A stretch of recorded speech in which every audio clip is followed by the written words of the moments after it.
అమెరికాలో చిందరవందరగున్న మీ ఇంటికి handyman cleaning plumbing services కోసం కాంటాక్ట్ ఇన్స్టా సర్వీస్. యుఎస్ లో ఎక్కడైనా ఎప్పుడైనా for instant bookings visit instaservice.com.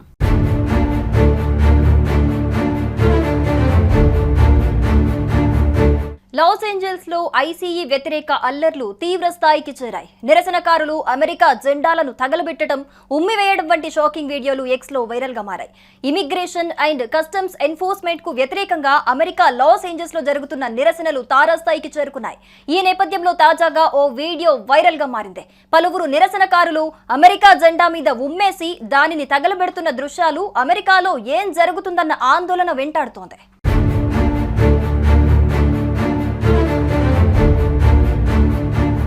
అమెరికాలో అక్రమ వలసదారులపై తీసుకుంటున్న చర్యల్లో ట్రంప్ ప్రభుత్వానికి గట్టి ఎదురుదెబ్బ తగిలింది. ఒక్క రోజులోనే 2000 మందికి పైగా అక్రమ వలసదారులను America immigration and customs enforcement అధికారులు అదుపులోకి తీసుకున్నారు. ఈ చర్యలపై మండిపడ్డ అక్రమ వలసదారులు నిరసనలకు దిగారు. మొదట ప్రశాంతంగా శాంతియుతంగా మొదలైన నిరసనలు ప్రభుత్వ చర్యలకు అనుగుణంగా తీవ్రతరమవుతూ వచ్చాయి.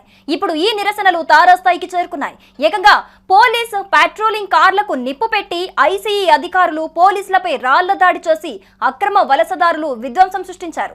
ఒకానొక దశలో నిరసనకారుల ఆందోళనలకు వారి మీద అధికారులు బాష్పవాయువు గోళాలు, పెప్పర్ బాల్స్ ను ప్రయోగించి అదుపు చేయాలని చూశారు. కానీ ఫలితం దక్కలేదు.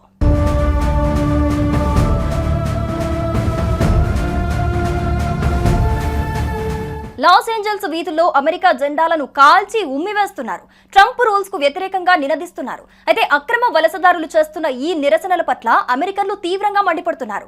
అమెరికాలో ఉంటూ అమెరికాను ద్వేషిస్తున్న వీరిని ఎందుకు ఉండనివ్వాలని ప్రశ్నిస్తున్నారు. ఈ అల్లర్లపై అధ్యక్షుడు డొనాల్డ్ ట్రంప్, ఎలాన్ మస్క్ సహా FBI డైరెక్టర్ కాష్ పటేల్ తీవ్రంగా స్పందించారు.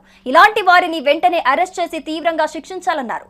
అమెరికాలో అక్రమ వలసదారులు ఈ విధ్వంసానికి దిగటం సరికాదన్నారు.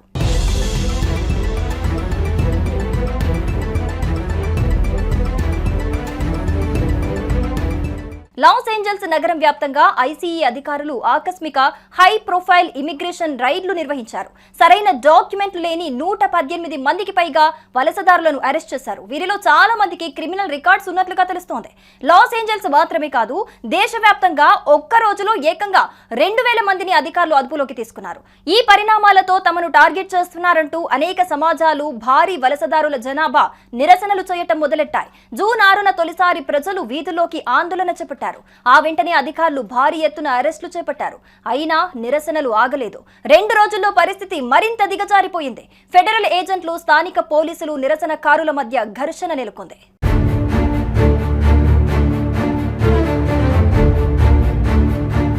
ట్రంప్ వల్ల ఈ పరిస్థితి మరింత తీవ్రమైంది. మరోవైపు నిరసనలను అణచివేసేందుకు నేషనల్ గార్డ్ దళాలను ట్రంప్ లాస్ ఏంజల్స్ లోకి పంపించారు. దీని తర్వాతే ఆందోళనలు మరింత పెరిగాయని తెలుస్తోంది. భద్రతా దళాలతో ఆందోళనకారులు గొడవలు పడుతున్నారు.